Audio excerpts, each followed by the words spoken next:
அண்ணனுக்கு கண்ணில் பிரச்சனை இருக்குன்னு தெரியும். கூட கூட்டிட்டு போகும்போது கொஞ்சம் ஜாக்கிரதையா இருக்க கூடாதா? இப்படி நடுரோட்ல விட்டுட்டு போலாமா? கூட்டிட்டு போனவங்களுக்கு எல்லாம் பொறுப்பு இருக்கணும்.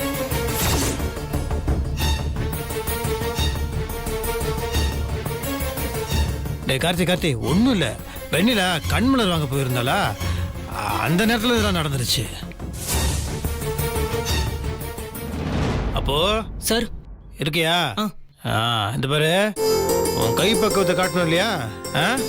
இப்போ எல்லாத்துக்கும் உன் கையாலே காபி போட்டு கொடு. சரிங்க சார். சத்தமா சொல்றா. சரிங்க சார். இப்போ நீ நம்ம வீட்டில் வேலைக்கு சேர்ந்தாச்சு, சந்தோஷமா இரு. நீ சித்திக்கு பிடிச்ச மாதிரி நடந்துக்கணும். நான் உள்ள இருக்கேன் சித்தி. சரிப்பா. வா முத்து மாமா.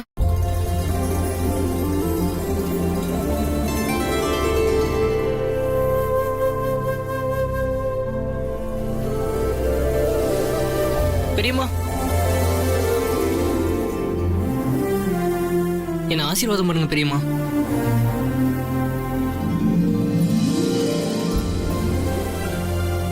அத்தை, நீங்க என்னதான் என்ன விரட்டி அடிச்சாலும் அந்த ஆத்தாவோட அனுகிரகம் இந்த வீட்டுக்குள்ள நான் வந்துட்டேன்.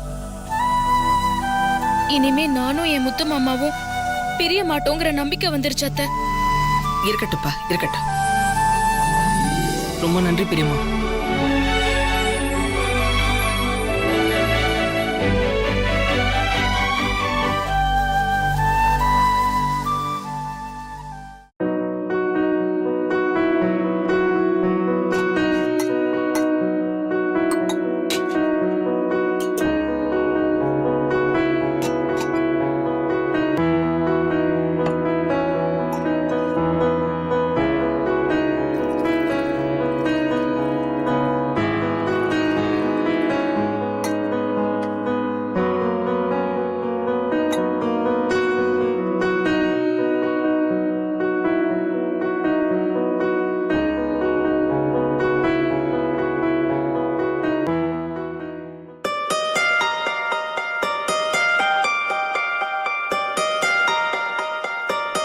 சார்.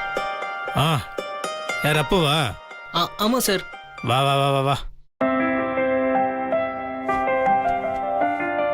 சார் காப்பி கொண்டு வந்திருக்கேன். காப்பியா? பாப்போம், அறுசுவை உன் பேர்ல மட்டும்தான் இருக்கா இல்ல காப்பிலையும் இருக்கான்னு. எங்க? இந்தாங்க சார்.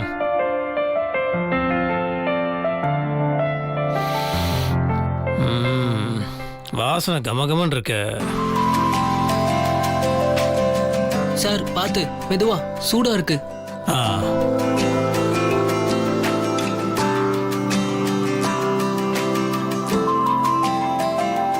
அப்போ சார், இந்த காப்பியை நீயா போட்ட? ஆமா சார், நீங்க தானே காப்பி போட சொன்னீங்க. நீ தான் இந்த காப்பியை போட்டேன்னு என்னால் நம்பவே முடியலையே.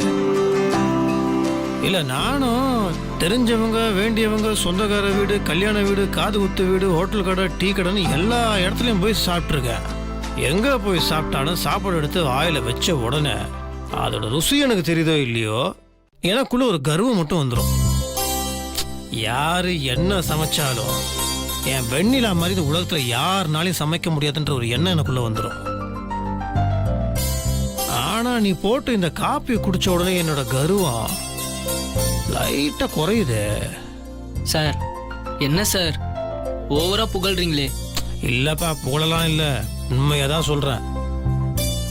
அது வெண்ணிலா மாதிரி யாரும் சமைக்க முடியாதுன்னு நினைச்சிட்டு இருந்த. அவ்வளவு மாதிரி நீயும் நல்லா சமைச்சிருவ போல இருக்க. சார் காப்பிக்கே இப்படி சொன்னீங்கன்னா அப்புறம் சமையல் வேற நான் பண்ணணுமே. முழுசா சாப்பிட்டு பார்த்துட்டு சொல்லுங்க சார். அவசியமே இல்லை. ஒரு பானை சோறுக்கு ஒரு சோறு பதம் வாங்க. இந்த காப்பிலேயே தெரிஞ்சிருச்சே. அறுசுவை அப்போ சார் உண்மையிலேயே அறுசுவை தான். சந்தோஷம். நல்ல வேலை, சித்தி பயந்த மாதிரி எதுவும் நடக்காதுன்னு நினைக்கிறேன். ரொம்ப நல்லா இருக்குடா. ரொம்ப தேங்க்ஸ் சார். அப்புறம் இன்னொரு சின்ன விஷயம். என்னப்பா, அட்வான்ஸ் எதாவது பணம் வேணுமா? சச்சா, அதெல்லாம் இல்லை சார். ஆண்டவன் புண்ணியத்தில் அதுக்கு ஒன்றும் குறையில்லை. ஏதாவது மற்ற வேலைகளுக்கு இல்லை உங்கள் கண்ணுக்கு மருந்து போடுறதுக்கு, வெளியே எங்கேயாவது நடக்க கூட்டிகிட்டு போகிறதுக்கு, இல்லை துணி துவைக்கிறதுக்கு, கூட மாட ஒத்தாசையா இருந்து உங்களுக்கு உதவி பண்றதுன்னு எந்த வேலையா இருந்தாலும் என்கிட்டயே சொல்லுங்க சார்.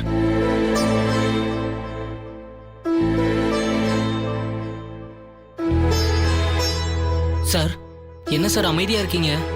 ஒன்றும் இல்லை, நீ வெண்ணிலாக்கு சொந்தமானு யோசிச்சுட்டு இருக்க.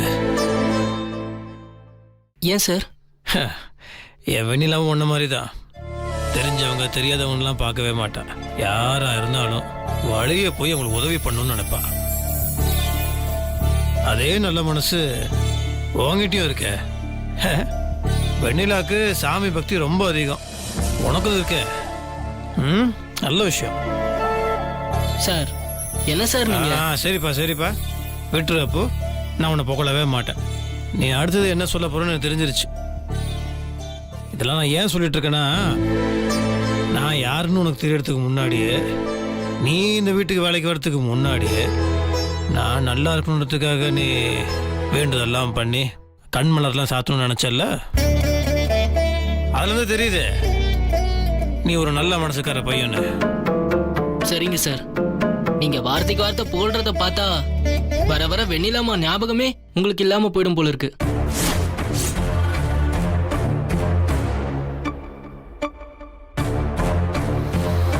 அதெல்லாம் நடக்கவே நடக்காது. கிழக்கே உதிக்கிற சூரியன் மேற்கில் உதிச்சாலும் உதிக்குமே தவிர, வெண்ணிலா மேல நான் வச்சிருக்க பாசம், அவளோட இடம், அது யாருனாலையும் பிடிக்க முடியாது. இந்த வர்றா தம்பி, எல்லாரும் சில நேரங்களில் சொல்லுவாங்க பிடிச்சவங்கள நான் மனசில் வச்சிருக்கேன்னு. நான் என் வெண்ணிலா மனசில் மட்டும் வைக்கல.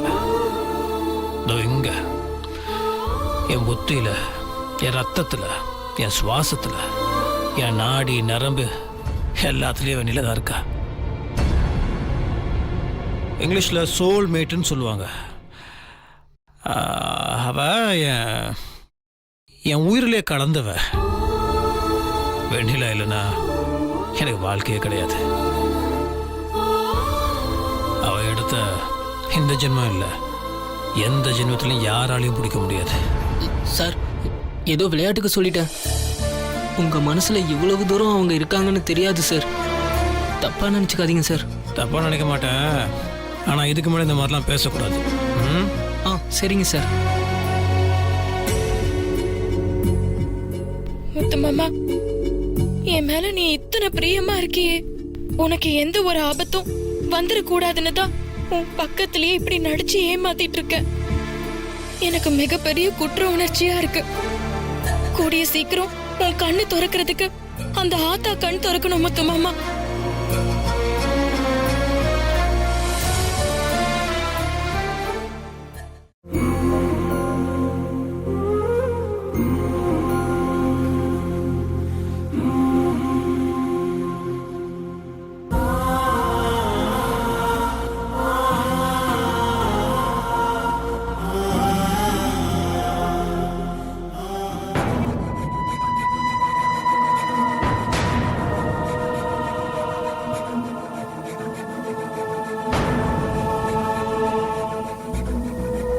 என்ன ஸ்வேதா நீ இப்படி பண்ணிட்ட?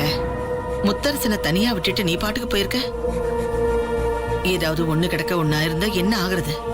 இல்லத்த, நான் அந்த கண்மலர் வாங்குறதுக்காக தான் போனேன். அப்போன்னு பார்த்துதான் அந்த எம்எல்ஏ பிறந்த நாள் ஊர்வலம் வந்துச்சு. நான் போய் அந்த எம்எல்ஏவை பார்த்தேன். இப்ப எதுக்கு அது?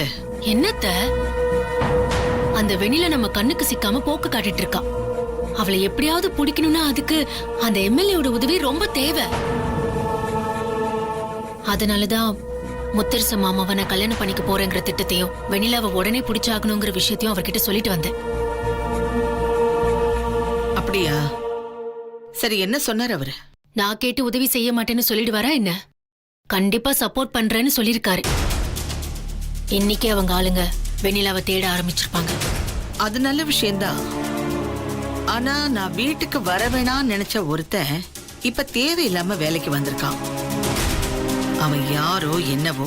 அவ ரோஷினி அனுப்பிச்ச ஆளத்தை. ஒரு பிரச்சனையும் இருக்காது, நீங்க பயப்படாதீங்க. பாக்குறதுக்கு அப்பாவி மாதிரி தான் இருக்கான். நீங்க எதுக்கும் கவலைப்படாதீங்க.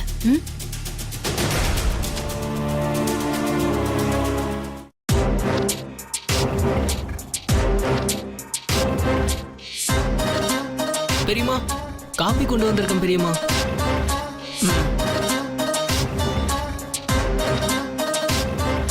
எடுத்துக்கோங்க. அப்படி வை.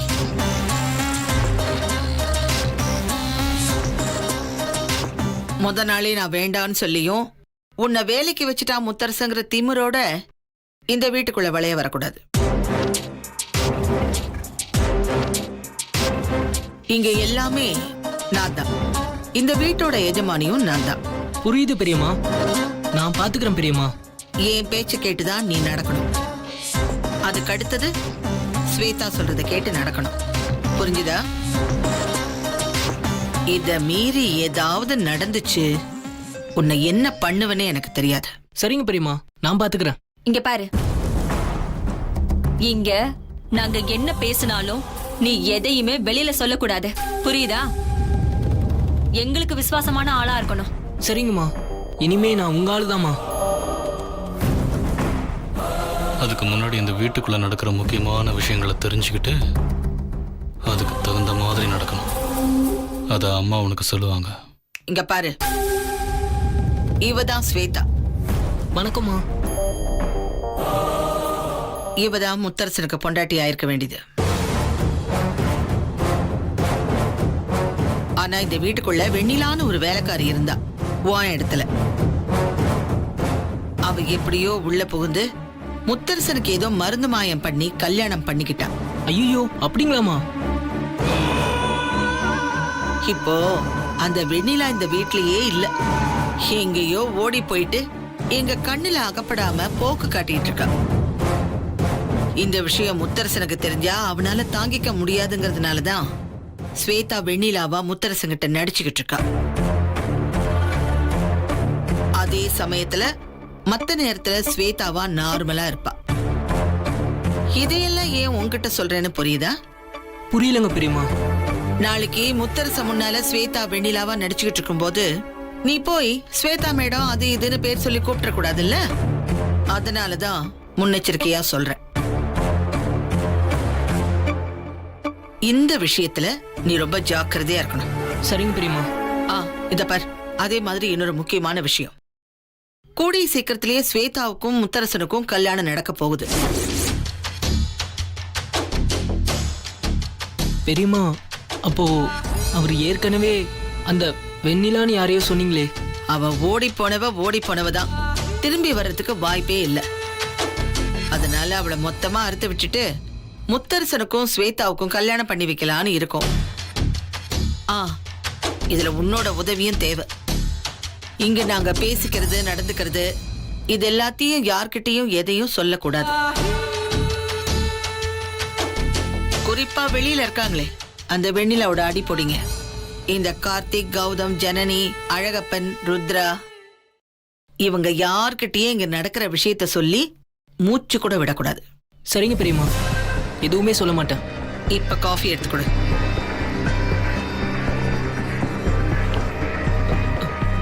பெரியம்மா, காஃபி ஆறிடுச்சு, நான் வேற போட்டு எடுத்துட்டு வரட்டுமா?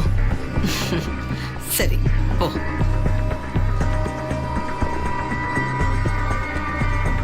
அப்போ என்ன சாதாரண ஆள நினைச்சிடாத. இத பாரு, இது என்ன தெரியுமா? சென்ட் பாட்டில் மேடம். சென்ட் பாட்டில் இல்ல, விஷ பாட்டில்.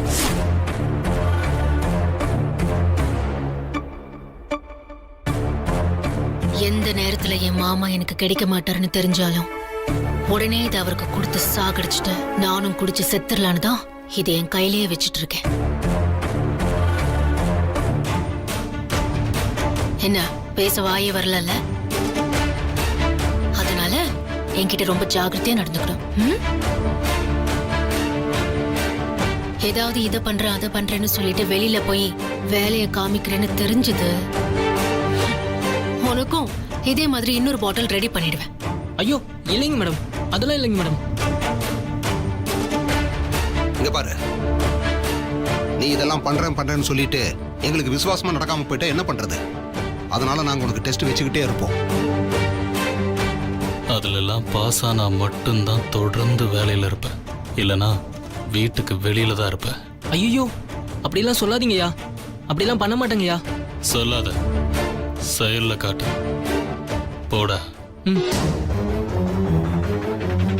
பரவாயில்ல, பையன் பணிவாதான் இருக்கான். நமக்கு சரிப்பட்டு வருவான். ஆமா அத்தை, எனக்கும் அதான் தோணுது.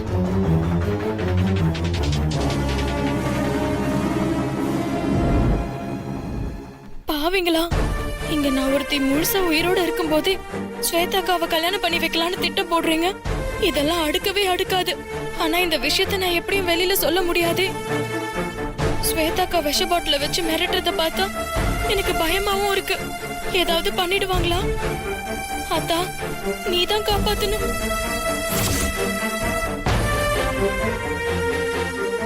நான் உருவத்துல மட்டும் இல்ல, மனசளவுலயும் மாறிதான் வந்திருக்கேன். இது ஏன் இடம். நான் இந்த வீட்டுக்கு வாழதான் வந்திருக்கேன். என்னை யாராலையும் துரத்த முடியாது. பார்த்துக்கிறேன்.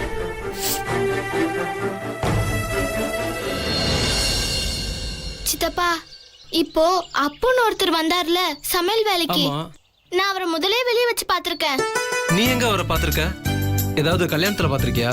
ஐயோ சித்தப்பா, உங்களுக்கு தெரியவே தெரியாது. நான் அத்தை மாமா கூட வெளியே போனால, அப்போ அவரை ஆட்டோல பார்த்தேன். அவர்கிட்ட வெண்ணிலாமா போட்டோவை காமிச்சு இவங்கள பாத்திருக்கீங்களான்னு கேட்டேன். அவரும் அம்மாவை கோயில்ல பாத்திருக்கேன்னு சொன்னார், தெரியுமா? ஐயோ ஆமா, நாங்க உன்னை தேடி வந்தப்போ நீ அப்போ கிட்ட தான் பேசிட்டு இருந்தியா? பாத்தியா, நமக்கே தெரியல இந்த வாள் கண்டுபிடிச்சிருக்கு. அப்பு, பரவாயில்லையே, நீங்க வர்றதுக்கு முன்னாடியே எங்க வீட்டுக்கு 2 நல்ல விஷயம் பண்ணிருக்கீங்க. என்ன? எங்க அண்ணனை காப்பாத்திருக்கீங்க, அதுவே நல்ல விஷயம். அதுவும் இல்லாம தவறி வந்த குழந்தைய நீங்க தான் பேசி நிறுத்தி ஜனனி கௌதம் கிட்ட ஒப்படைச்சிங்கன்னு இப்பதான் சொன்னாங்க. இந்த வீட்டுக்கும் எனக்கும் ஏதோ போன ஜென்மத்துல இருந்தே தொடர்பு இருக்கும் போல இருக்கு சார். அதான் இப்படி இழுத்துட்டு வந்திருக்கு.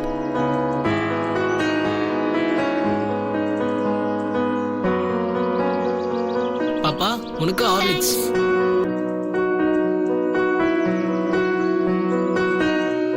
தேங்க்யூ அப்பு. தேங்க்யூ அப்பு.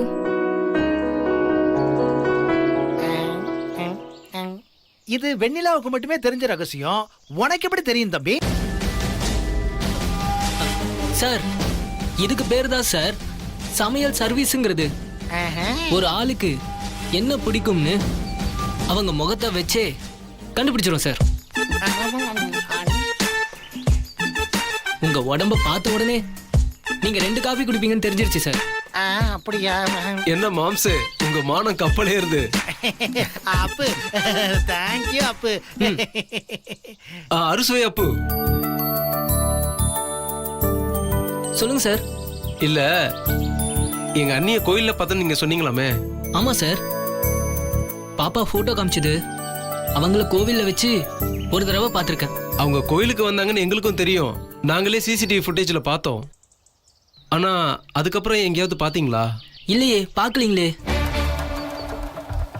சரி, எங்கேயாவது பாத்தீங்கன்னா உடனே எங்களுக்கு தகவல் சொல்லுங்க, மறந்துடாதீங்க. அப்புறம் ஸ்வேதா, எங்க அம்மாக்கெல்லாம் இந்த தகவல் தெரிய வேண்டாம். ஏன் சார்? ஏன்னா அவங்க அவ்வளவா நல்லவங்க இல்லை. அவங்க ஏதோ சொல்லி மிரட்டி தான் அண்ணி இந்த வீட்டு பக்கமே வராம வெளியிலேயே சுத்திக்கிட்டு இருக்காங்க. அச்சச்சோ, அப்படியா சார்?